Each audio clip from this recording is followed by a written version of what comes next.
Hi, I'm Alex Archbold, and I've been buying and selling antiques since I was 9 years old. From basements to scrapyards, I'll look just about anywhere I can to find lost antiques and collectibles. And sometimes I'll go big and buy everything. With my wife and kids, we run an antique shop in Edmonton, Alberta, Canada, filled with some of the most unique items we can find. I never know what's going to happen or who I'm going to meet. This is our life, this is our adventure, and this is Curiosity Inc. I'm home, honey.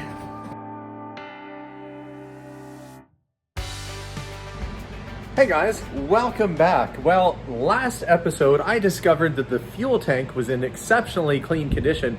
A big bonus when you're working on a car. That was one less thing that I really have to worry about. It looks sparkling clean. Thankfully, it was parked dry with nothing in the tank and no moisture got in. So now that I know the tank is okay, I'm going to move along to a couple things on this episode. One, I want to figure out what they did with the fuel pump because I looked underneath when we were getting the car in the first time around. It looked like a bunch of dangling wires down there where the fuel pump should be. So we'll see if we can get that rectified. And secondly, I want to try and get the power windows working because without that, I can't install door panels when they come in, and it's just going to make the interior renovation go a lot slower. So trying to tackle a couple things, get the windows working, get the fuel pump going, and if I have time, we'll try and do anything else, but that'll be a good start. So let's start off with the fuel pump. And I've made myself a little nest on the ground here so I can crawl on the floor and not be super cold. Let's get a light on. Okay, this is what I saw. That's never a good sign when you have wires kind of hanging out, but what did they do? Looks like probably the original fuel pump packed it in, and they tried to install an aftermarket, just generic fuel pump, which clearly wasn't probably functioning properly, I wouldn't think. Maybe it worked for a bit, who knows, but they didn't wire anything back up properly. It looks like a mess under there.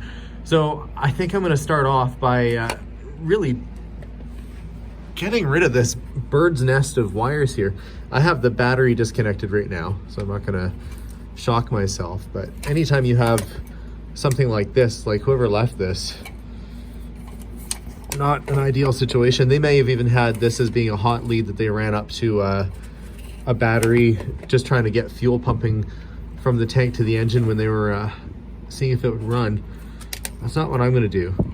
I have ordered a replacement factory fuel pump. And one thing a lot of people don't know about the original SU pumps, they're fussy, that might not be a surprise. They are a little finicky, but the factory fuel pump is actually quite more elaborate than this, and they have points inside which can get stuck. Same on an MGB. If you've had an old MG you're trying for something, or even an old Jag, and in this case a Rolls-Royce, and your SU fuel pump stops working, anyone who's had a British car knows if you turn your key and you don't hear it clicking, you turn your key to on, you run around with like a wooden or rubber mallet, you tap it a couple times and tick, tick, tick, tick, tick, it'll start again. So odds are whoever was working on this didn't know the nuances of British cars, that you have to hit them on occasion, like the Fonz getting a jukebox started. And they probably ripped it off and put this thing on. So this will go. This is not factory correct. In fact, it doesn't look like it's grounded properly either. So I'm gonna get working on getting this out of here. Okay, the what I presume was the hot red wire, meaning it was a powered wire that they had kind of jimmy rigged up to the positive terminal there. My guess is that it was so long because they ran it out to an external battery off to the side of the car and tried to give it power. That's off. So it already looks better now, but I'm gonna take off this whole thing completely. Before I do though, before I start disconnecting all these bits, look, this wire was, just barely hanging on there. It's already just fallen off. Before I try and get this all reconnected, what I'm going to do is get a catch for underneath here, like a bucket or something, in case there is any fuel on this thing. I don't want it spilling out all over my garage floor. There's definitely not a lot of room to work underneath here. I'm trying to find the right size of wrench to fit on. It's just a tiny little guy. I think I've got it there, about 7mm, or probably close to a quarter, just to get these fuel lines off. So I'm going to keep working at this. Once I get that off, I'll show you the difference between this fuel pump and the proper one. They've only left one bolt holding this on. That guy right there. Lower that out of the way, make it easier for me to take those lines. Make sure that's the correct thread. See, there's supposed to be 4 of those holding on the other type pump, so I'll keep this aside as a sample in case I had them in the trunk and I can reuse them, or I might have to go and buy them. These threads are pretty specific to this car, but with that loose and out of the way, I can now easily access the little screws holding on the fuel lines and disconnect it. Okay, it's off. Let's pull it out and have a look at it. There was a little bit of fuel left in this inline fuel filter and pump, and it smells bad for sure. I'm glad that there was none left in the tank, because the little bit of fuel remaining smells kind of like a harsh chemical, more like a Varsol than a gasoline. It's very distinct, and you know it's gone bad. So good thing I pulled that out, because that would have drawn its way into the engine. I'll show you the difference though. This is what came off. It's just a cheap, generic, run-of-the-mill, very inexpensive fuel pump. It's probably good for use on, you know, like home build things or a garden tractor. Definitely would not pump the amount of fuel that I would need to be pumped from that big tank to this big engine. So even if they had this thing running with that pump, it would have, it wouldn't have been able to keep up. So that's gonna go away.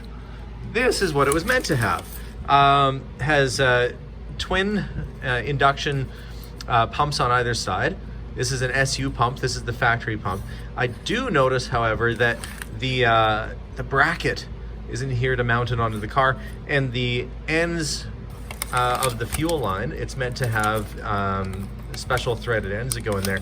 I'm gonna have to find those or order them, because they didn't come with that kit.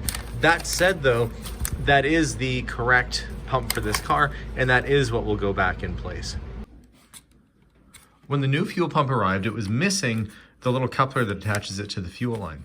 Now, I was able to scavenge one of them off of the parts car and found out that that is a special sort of English thread that's not necessarily easy to come across, but I did go to a custom manufacturer of hydraulic lines, and they had this, which is the same thread and the same more or less bolt size. You can see that the hose fitting is a little bit longer. That shouldn't be a problem because it's going to clamp on there. It just means it'll, you know, stick out a little bit, which is okay. I'm going to get these threaded on, like that one is right there, and get them tightened up. Then it's just a matter of getting the brackets to mount it on the car. Okay, we got the new fuel pump on the left. We got the old one off of the parts car on the right. Not that the parts car fuel pump is usable without a serious rebuild, but it gives me a chance to kind of learn and see how they had it all wired up. So I can kind of get an idea where all these connections go. Those would be the ground. That would be the ground. And then we've got the wires, one run to that little side and one run over here. And you don't get these wires when you order a replacement pump. So I'm either going to manufacture or reuse the wiring that I can, as long as it's in good shape. It should be right on the floor. You got it? Got it. Okay, bring it on over. Jason is helping me put the final screws in on the hinge plates here. These are just, they were originally upholstered, but I've decided just to leave them the nice aluminum finish that they were underneath the upholstery. Okay, so see if you can get that one in right there. Yeah, you might have to kind of guide it. Yeah. And I think that's the last screw. So that one is done, and this one is done. And I did find the missing chrome, well, polished stainless steel is, I think that's what that is. It's the trim piece that went on top here. Now this trunk is just about wrapped up, but I also figured out something else. You want to see? What? Okay, taking a look at the power windows, I've got a problem. I've got nothing in either direction right now. I ordered this, which is the emergency window crank that was originally provided by Rolls-Royce in your kit, your toolbox. I mean, how bad of a situation is it that you have to have a backup window crank? But apparently it happened often enough that they built it right in here. There's a little access panel right there. And what I'm hoping is that if I Let's see if I can get the window to move. If I can crank this down.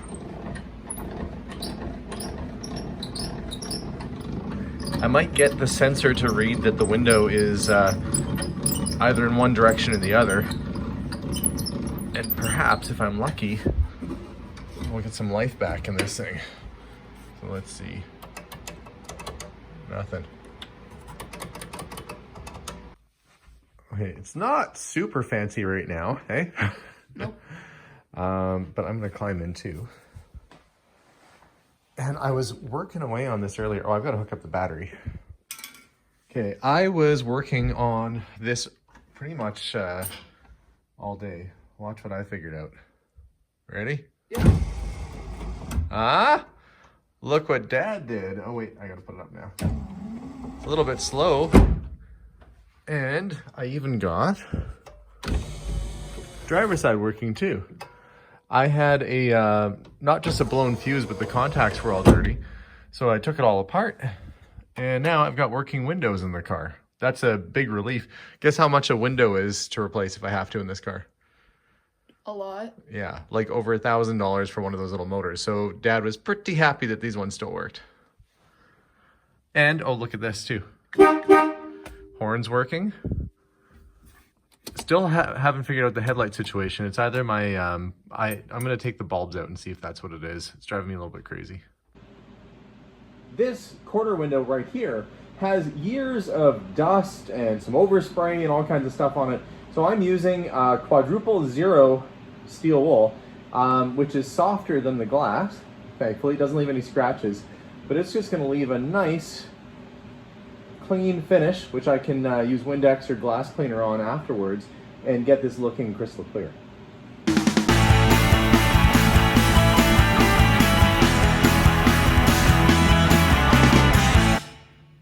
This will also give me a chance to test fit the wood that I've refinished. Now that I know this window is going up and down, I can start to trim it up. Should be right about where it goes. Now to remember where I put my screws that went in here. I'm pretty sure I put them in a Ziploc bag. I'll find them and then we'll get that attached. Yesterday I was able to figure out exactly what was happening with the short. I had one fuse that kept blowing. There was a wire that was grounding out incorrectly. That's resolved. Since then, I also got all the power windows working in the car. Like I was saying, that's a big relief because those things are very pricey. But I still hadn't figured out the headlight issue. So I happen to have a couple brand new headlights kicking around the garage because you never know when you're gonna have a car with old-fashioned headlights that need replacing. So we're gonna try putting the new headlights in and see if that does the trick. I'm hoping so.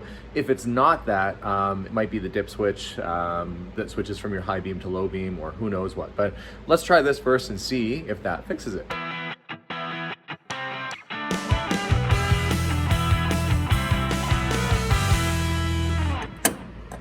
Okay, I'm gonna leave that in for now. Let's go try it and see if that does anything.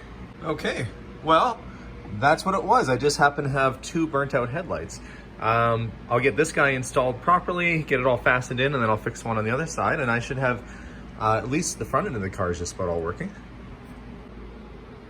Okay, I've got one, and I've got two working headlights. It's always a plus. I figured I'd work my way through the back of the car, so I started getting the tail lights on, the side marker lights, and the rear bumper. So now my car has a rear bumper and a front bumper, and I have less stuff on the ground. In fact, I actually have walking room over here now where I can get in and out of the car pretty easy. Wood trim has been going on. There you can see it on the other side. And yeah, basically just getting everything all assembled. So a lot of work done so far. Headlights are working, windows are working. That means the door panels can go back on. Glass is a little bit cleaner than it was before. And I have bumpers on the car, front and back. So hopefully soon, I'll have the seats coming back from our upholsterer, Angel. She's been sending me messages. She's been working on it. So very soon we'll have seats back in this car.